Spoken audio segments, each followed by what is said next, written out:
12. Perhatikan gambar alat penyemprot nyamuk pada gambar di bawah ini. Ketika batang penghisap M ditekan, udara dipaksa keluar dari tabung pompa dengan kecepatan V melalui lubang pada ujungnya. P menyatakan tekanan dan V menyatakan kecepatan alir cairan obat nyamuk.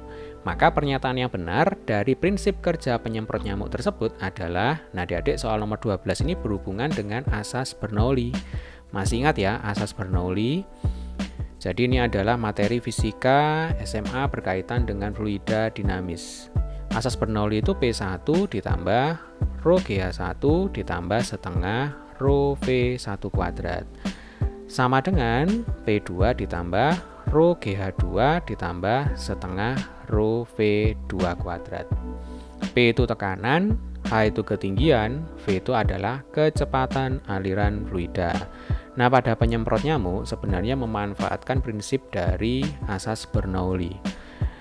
Jadi, singkatnya di sini adalah cairan obat nyamuk itu bisa keluar jika tekanan P1 lebih besar daripada tekanan P2.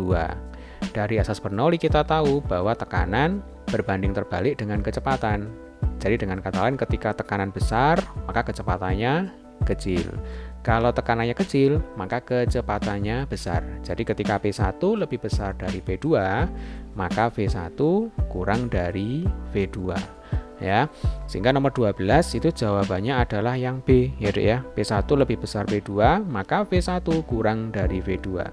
Nah, mungkin adik-adik ada yang masih bingung ya, mengapa kok bisa dikatakan pada asas Bernoulli itu P1 berbanding terbalik dengan tekanan. Coba adik perhatikan ya dari asas Bernoulli ini, jika H1 kita anggap sama ya, untuk menyederhanakan analisa rho GH1 ini kita anggap sama dengan rho GH2 ya, atau H1 sama dengan H2 sehingga ini bisa kita coret. Ketika P1-nya besar dibandingkan dengan P2, maka ini dikompensasi dengan penurunan V1 ya Dek ya. Jadi ketika P1-nya naik, kemudian P2-nya turun, maka supaya tetap sama ruas kiri dan ruas kanan, ini harus dikompensasi dengan yang V1 itu harus turun, kemudian yang V2 itu harus naik. Sehingga dari sini kita bisa tahu bahwa yang namanya tekanan pada asas Bernoulli itu berbanding terbalik dengan kecepatan.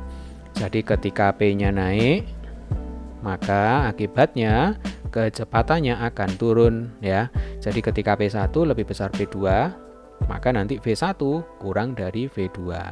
Baik, sehingga nomor 12 jawabannya adalah yang B. Demikian tadi adalah pembahasan berkaitan dengan soal nomor 12, Ujian Nasional Fisika tahun 2017. Bagi adik-adik yang belum subscribe, silakan subscribe dulu. Sampai ketemu di video pembahasan soal selanjutnya.